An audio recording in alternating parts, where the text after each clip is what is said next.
Beta oxidation of fatty acid. Beta oxidation of fatty acid जो है even carbon number जिसमें होते हैं उनकी beta oxidation of fatty acid आज हम पढ़ते हैं। तो इसमें क्या होता है कि ये 3 स्टेप में होता है एक्टिवेशन ऑफ फैटी एसिड। सबसे पहले आपने फैटी एसिड्स को एक्टिवेट करना होता है, फिर आपने क्या करना होता है कि साइटोसोल से माइटोकॉन्ड्रिया में ट्रांसपोर्ट करना होता है, जिस स्टेप को हम कहते हैं ट्रांसपोर्ट ऑफ फैटी एसिड। फिर हमारे पास थर्ड स्टेप होता है ऑक्सीडेशन प्रॉपर, जिसमें हमने क्या करना होता है कि फैटी एसिड्स को जो एक्टिवेटेड फैटी एसिड होती हैं उनकी हमने ऑक्सीडेशन करनी होती है।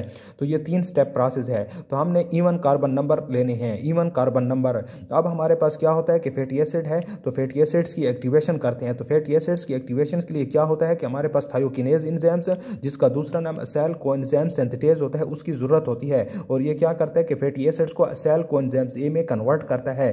और इस प्रोसेस में एक्टिवेशन ऑफ फैटी एसिड में हमें एटीपी की जरूरत होती है। तो एटीपी जब हम यूज करते हैं तो इस एटीपी से हमारे पास क्या बनता है कि एएमपी जिसको एडिनोसिन मोनोफॉस्फेट और हमारे पास प्लस पीपीआई बनता है। तो इसमें हमारे पास एक्टिवेशन ऑफ फैटी एसिड में बजाय ऐसे लगता है कि एक एटीपी यूज हुआ है, लेकिन जब भी एटीपी यूज होता है एक एटीपी तो इससे क्या बनता है कि एडीपी बनता है, एडीपी प्लस हमारे पास इनऑर्गेनिक फॉस्फेट। लेकिन इस प्रोसेस के अंदर क्या हुआ है कि हमारे पास एडिनोसिन मोनोफॉस्फेट यानी कि एडिनोसिन मोनोफॉस्फेट एएमपी पैदा हुआ है प्लस पीपीआई जो हमारे पास 2 इनऑर्गेनिक फॉस्फेट के बराबर है। तो एक्टिवेशन ऑफ फैटी एसिड्स में 2 एटीपी यूज हुए हैं, यानी कि थायोकिनेज जिसका दूसरा नाम असेल कोएंजाइम्स ए सिंथेटेज है। तो इसको फैटी एसिड्स को कन्वर्ट करने के लिए असेल कोएंजाइम्स ए में 2 एटीपी की ज़रूरत होती है। और ये बहुत इंपॉर्टेंट स्टेप है और इसके बारे में पूछा जाता है कि फैटी एसिड्स की एक्टिवेशन में कितने एटीपी यूज हुए हैं, या असेल कोएंजाइम्स ए सिंथेटेज जिसका दूसरा नाम थायोकिनेज है तो ये फैटी एसिड्स को असेल कोएंजाइम्स में कन्वर्ट करने के लिए कितने एटीपी रिक्वायर होती है या इसको ज़रूरत होती है। तो 2 एटीपी की ज़रूरत होती है, ये बहुत इंपॉर्टेंट स्टेप है। फिर इसके बाद जब हमारे पास फैटी एसिड एक्टिवेशन हो जाती है तो हमारे पास सेल कोएंजाइम्स ए में कन्वर्ट हो जाती हैं। तो ये डायरेक्टली माइटोकॉन्ड्रिया में नहीं जा सकते, तो इनको माइटोकॉन्ड्रिया में जाने के लिए क्या जरूरत होती है, कार्निटीन ट्रांसपोर्ट सिस्टम्स। तो साइटोसोल से ये माइटोकॉन्ड्रिया में आ जाती हैं तो हमारे पास कार्निटीन ट्रांसपोर्ट सिस्टम की मदद से फिर इनकी ऑक्सीडेशन होती है। तो ऑक्सीडेशन कितने स्टेप्स में होती है, 3 स्टेप्स में होती है, जिसमें हमारे पास ऑक्सीडेशन है नंबर 1 है, फिर हाइड्रेशन होती है, फिर ऑक्सीडेशन होती है और फिर क्लीवेज होती है। तो ऑक्सीडेशन के लिए पहला स्टेप क्या है कि असेल कोएंजाइम्स ए जो है हमारे पास ये कन्वर्ट हो जाता है कि डेल्टा स्क्वायर ट्रांस इनोइल कोएंजाइम्स ए में, डेल्टा स्क्वायर ट्रांस इनोइल कोएंजाइम्स ए में जो हमारे पास सेल कोएंजाइम्स ए डिहाइड्रोजिनेज की मदद से। तो सेल कोएंजाइम्स ए डिहाइड्रोजिनेज भी बहुत इंपॉर्टेंट एंजाइम्स हैं क्योंकि ये क्या करता है कि एफएडी को यूटिलाइज करता है और यहाँ पे क्या प्रोड्यूस हो रहा है FADH2। तो ये बहुत इंपॉर्टेंट स्टेप है कि इस स्टेप में FADH2 प्रोड्यूस हुआ है, FADH2 प्रोड्यूस हुआ है सेल कोएंजाइम्स ए डिहाइड्रोजिनेज जो सेल कोएंजाइम्स ए को कन्वर्ट करता है डेल्टा स्क्वायर ट्रांस इनोइल कोएंजाइम्स ए में। तो ये FADH2 यहाँ पर इस रिएक्शन में प्रोड्यूस हुआ है, ये बहुत इंपॉर्टेंट स्टेप है। इसके बाद कौन सा स्टेप है कि डेल्टा स्क्वायर ट्रांस इनोइल कोएंजाइम्स ए जो है वो कन्वर्ट होता है बीटा हाइड्रॉक्सी असेल कोएंजाइम्स ए में। ठीक हो गया, तो इसको एनाल इनोइल कोएंजाइम्स ए हाइड्राटेज कन्वर्ट करता है, ये कोई इतना इंपॉर्टेंट स्टेप नहीं है। फिर इसके बाद जो स्टेप है बीटा हाइड्रॉक्सी असेल कोएंजाइम्स ए कन्वर्ट होता है बीटा कीटो असेल कोएंजाइम्स ए में। ये दूसरी ऑक्सीडेशन है, ये किसकी मदद से होता है, बीटा हाइड्रॉक्सी असेल कोएंजाइम्स ए डिहाइड्रोजिनेज की मदद से। ठीक हो गया, और इसमें क्या पैदा होता है NADH।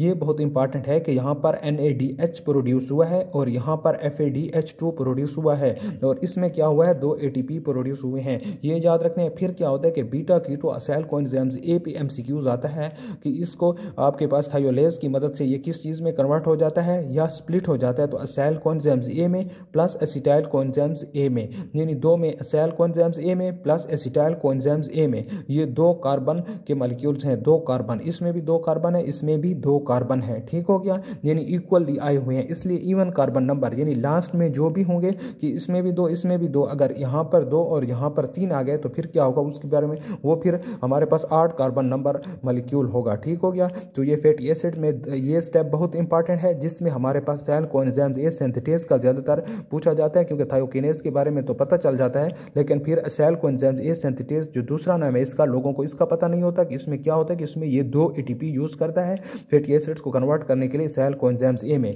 फिर हमारे पास ये स्टेप जो असेल कोएंजाइम्स ए है डेल्टा स्क्वायर ट्रांस इनोइल कोएंजाइम्स ए में कन्वर्ट होता है। तो इसमें कौन सा एंजाइम्स यूज़ होता है, असेल कोएंजाइम्स ए डिहाइड्रोजिनेज है।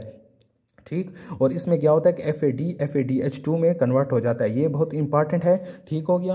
फिर हमारे पास कौन सा स्टेप है कि बीटा हाइड्रॉक्सी असाइल कोएंजाइम्स ए है, जो बीटा हाइड्रॉक्सी असाइल कोएंजाइम्स ए डिहाइड्रोजिनेज की मदद से बीटा कीटो असाइल कोएंजाइम्स ए में कन्वर्ट हो जाता है। ठीक। और इसमें क्या होता है कि NADH, ये बहुत इंपॉर्टेंट है, NADH2 नहीं है, NADH है, NADH याद रखना। फिर बीटा कीटो असाइल कोएंजाइम्स ए जो है ये थायोलेज की मदद से असाइल कोएंजाइम्स ए में प्लस एसिटाइल कोएंजाइम्स ए में कन्वर्ट हो जाता है।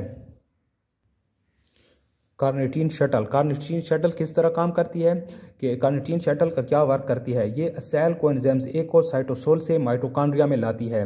ठीक। तो माइटोकॉन्ड्रिया में लाती है। यहाँ पर ये जो कार्निटीन शटल है ये वर्क कहाँ पर करती है, इनर माइटोकॉन्ड्रियल मेम्ब्रेन में, जहाँ पर कैरियर प्रोटीन होती है। ये MCQs में आ सकता है कि ये इनर माइटोकॉन्ड्रियल मेम्ब्रेन थी जहाँ पर कार्निटीन शटल ने वर्क किया है, या आउटर थे तो ये इनर माइटोकॉन्ड्रियल मेम्ब्रेन थी। इसके बाहर जो आउटर सरफेस पे है इनर माइटोकॉन्ड्रियल मेम्ब्रेन के कार्निटीन असाइल ट्रांसफेरेज 1 था, और इसके इनर साइड पे कार्निटीन असाइल ट्रांसफेरेज 2 था। अब इन दो एंजाइम्स का जो फंक्शन है वो बहुत इंपॉर्टेंट है कि असाइल कोएंजाइम्स ए जो है इसको कार्निटीन असाइल ट्रांसफेरेज 1 कन्वर्ट करता है असाइल कार्निटीन में।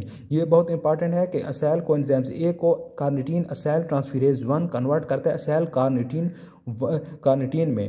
फिर असाइल कार्निटीन को असाइल ट्रांसफेरेज 2 जो है वो असाइल कोएंजाइम्स ए में फिर से कन्वर्ट कर देता है। तो ये इन दो का रिएक्शंस था, ये थी कार्निटीन शटल।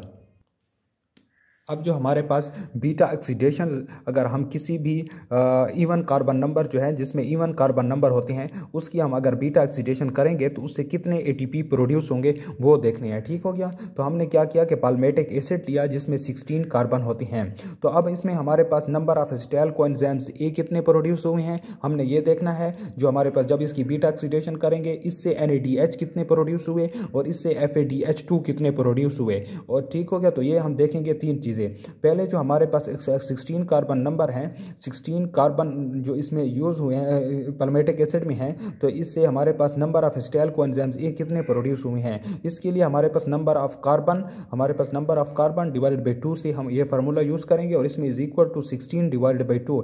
16 कार्बन हुए 2 और 8 एसिटाइल कोएंजाइम ये इससे प्रोड्यूस हुए हैं। क्योंकि हमारे पास जो लास्ट में जो प्रोड्यूस होती हैं यहाँ पर 2 हमारे पास एसिटाइल कोएंजाइम्स ये इसके लास्ट में प्रोड्यूस होते हैं, लास्ट जो साइकिल होता है। हमारे पास पाल्मेटिक एसिड में टोटल 7 साइकिल होती हैं, 7 साइकिल, लेकिन इसमें 8 हमारे पास एसिटाइल कोएंजाइम्स ए जो लास्ट हमारे पास होता है उसमें 2 प्रोड्यूस होते हैं। ठीक है। उस वजह से यहाँ पर 8 एसिटाइल कोएंजाइम्स ए प्रोड्यूस हुए हैं। फिर हमारे पास नंबर ऑफ NADH कितने प्रोड्यूस हुए हैं। NADH ये बहुत इंपॉर्टेंट है। NADH C divided by 2, C का मतलब है number of carbon, -1 is equal to 16 divided by 2 -1 is equal to 7 NADH produce हुए हैं। और नंबर ऑफ FADH2 कितने हुए is equal to C divided by 2 -1। C number of carbon है is equal to 16 divided by 2 -1 is equal to 7 FADH2 produce हुए हैं। 1 acetyl coenzymes ए produce करता है 12 ATP यानी 12 ATP। तो हमारे पास 8 एसिटाइल कोएंजाइम्स ए जो हैं ये 12 के साथ हम मल्टीप्लाइड करेंगे तो 96 ATP प्रोड्यूस हो गए। अगर 1 NADH प्रोड्यूस जो होता है, NADH प्रोड्यूस हमारे पास 3 ATP, 1 NADH प्रोड्यूस 3 ATP, तो 7 मल्टीप्लाइड बाई 3 कितने 21 ATP, क्योंकि 7 प्रोड्यूस हुए हैं तो 21 ATP प्रोड्यूस हुए। 1 FADH2 प्रोड्यूस हुआ तो इसने 2 ATP प्रोड्यूस करता है, तो ये हमारे पास 7 मल्टीप्लाइड बाई 2 तो 14 ATP प्रोड्यूस हुए। Total 131 ATP। तो 2 ATP जो एक्टिवेशन ऑफ फैटी एसिड में यूज हुए हैं तो 129 ATP टोटल प्रोड्यूस हुए हैं। आपके पास 1 ATP 7.3 कैलोरी के बराबर है, तो 129 आपके पास ATP जो है 129 मल्टीप्लाई 7.3 940 कैलोरी के बराबर होंगे। ठीक हो गया। या और हम कह सकते हैं कि 940 किलो कैलोरी पर मोल। ठीक हो गया, ये इसके बराबर है। आपके पास 1 NADH 3 ATP देता है, 1 NADH 3 ATP देता है और 1 FADH2 2 ATP देता है। ये याद रखना। ये था। अगर इवन कार्बन नंबर होती हैं तो लास्ट में हमारे पास बीटा कीटो असाइल कोएंजाइम्स ए से क्या पैदा होती हैं, असाइल कोएंजाइम्स ए और एसिटाइल कोएंजाइम्स ए। लेकिन अगर ऑड नंबर होंगे तो लास्ट में क्या प्रोड्यूस होगा, आपके पास असाइल कोएंजाइम्स ए और प्रोपोनॉल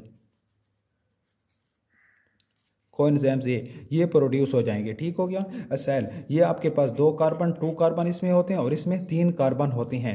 क्योंकि यहाँ पर इक्वल नहीं आ सकते, क्योंकि 8 कार्बन नंबर जो हैं उसमें फैटी एसिड्स में है, तो 8 अगर कार्बन नंबर होंगे फैटी एसिड में, तो आपके पास जो लास्ट साइकिल होगा उसमें असेल कोएंजाइम्स ए पैदा होगा और प्रोपेनाइल कोएंजाइम्स ए पैदा होगा। असेल कोएंजाइम्स ए में 2 कार्बन होंगे और प्रोपेनाइल कोएंजाइम्स ए में 3 कार्बन होंगे। तो प्रोपेनाइल कोएंजाइम्स ए को फिर क्या करते हैं, यहाँ पर ये है ना oxidation of 8 carbon chain fatty acids, तो कन्वर्जन ऑफ, जिसमें आप प्रोपेनाइल कोएंजाइम्स ए को सक्सिनाइल कोएंजाइम ए में कन्वर्ट करते हैं, जिसमें आपके पास प्रोपेनाइल कोएंजाइम्स ए है, इसको आप डी मिथाइल मेलोनाइल कोएंजाइम ए में कन्वर्ट करते हैं, जिसको प्रोपेनाइल कोएंजाइम्स ए कार्बोक्सिलेज। जहाँ पर भी कार्बोक्सिलेज यूज़ होता है वहाँ पर बायोटीन यूज़ होता है, वहाँ पर एटीपी होगा और CO2 होगा। ये 3 चीज़ें कार्बोक्सिलेज के साथ ज़रूरी होंगे। परवेट कार्बोक्सिलेज में ये तीनों ज़रूरी नहीं है, वहाँ पर ये तीनों नहीं होती। और परवेट कार्बोक्सिलेज एंजाइम जो है वो परवेट को किस में कन्वर्ट करता है, एक्सालो एसीटेट में। ये बहुत इंपॉर्टेंट है। फिर आपके पास मिथाइल मेलोनाइल कोएंजाइम्स ए रेसिमेज वही इसकी डी को एल फॉर्म में कन्वर्ट कर देता है। ठीक हो गया। ये इसका यही फंक्शन है। ये स्टेप बहुत इंपॉर्टेंट है। ठीक हो गया। ये जो मिथाइल मेलोनाइल कोएंजाइम्स ए है, इसको सक्सिनाइल कोएंजाइम्स ए में मिथाइल मेलोनाइल कोएंजाइम्स ए म्यूटेज B12 इसके लिए नेसेसरी है। ये अगर नहीं होगा तो ये वर्क नहीं करेगा, तो इससे एक डिजीज़ पैदा होगी, वो आप डिजीज़ में देख सकते हैं। वहाँ पर हमने क्लिनिकल कंसेप्ट में एक्सप्लेन मैंने किया है। तो इसमें क्या होता है कि सक्सिनाइल कोएंजाइम्स ए में कन्वर्ट हो जाएगा, जो ट्राई कार्बोक्सिलिक एसिड साइकिल में यूज़ होता है सक्सिनाइल। तो आपके पास अगर 8 चेन कार्बन होंगे तो उसमें लास्ट साइकिल में क्या पैदा होगा, एसाइल कोएंजाइम्स ए और प्रोपेनाइल कोएंजाइम्स ए में। और अगर इवन कार्बन चेन होगी तो उसमें क्या होगा कि एसिटाइल कोएंजाइम्स ए और एसाइल कोएंजाइम्स ए। तो उसमें कोई प्रॉब्लम नहीं है। इसमें क्या होता है कि प्रोपेनाइल कोएंजाइम्स ए की फिर कन्वर्जन होती है सक्सिनाइल कोएंजाइम्स ए में। प्रोपेनाइल कोएंजाइम्स ए की कन्वर्जन होती है सक्सिनाइल कोएंजाइम्स ए में, जिसको TCA साइकिल्स। और इसमें ये रिएक्शन बहुत ही इंपॉर्टेंट है कि मिथाइल मेलोनाइल कोएंजाइम्स ए म्यूटेज जो है ये क्या करता है कि विटामिन B12 जो मिथाइल मेलोनिक एसिडीमिया काज करता है। इसकी वजह से क्या होता है, मिथाइल मेलोनिक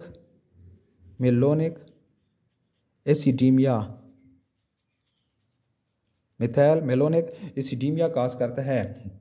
मिथाइल मेलोनाइल कोएंजाइम्स म्यूटेज या विटामिन B12 की डिफिशियंसी से ये भी होता है मिथाइल मेलोनाइल एसिडीमिया। और मिथाइल मेलोनाइल कोएंजाइम्स ए म्यूटेज की डिफिशियंसी से भी मिथाइल मेलोनिक एसिडीमिया होता है। ये थे हमारे पास oxidation of carbon chain fatty acids हमने कवर कर लिए। अब हमने क्या करना है कि हमने कीटोन्स को कवर करेंगे इंशाअल्लाह नेक्स्ट वीडियो।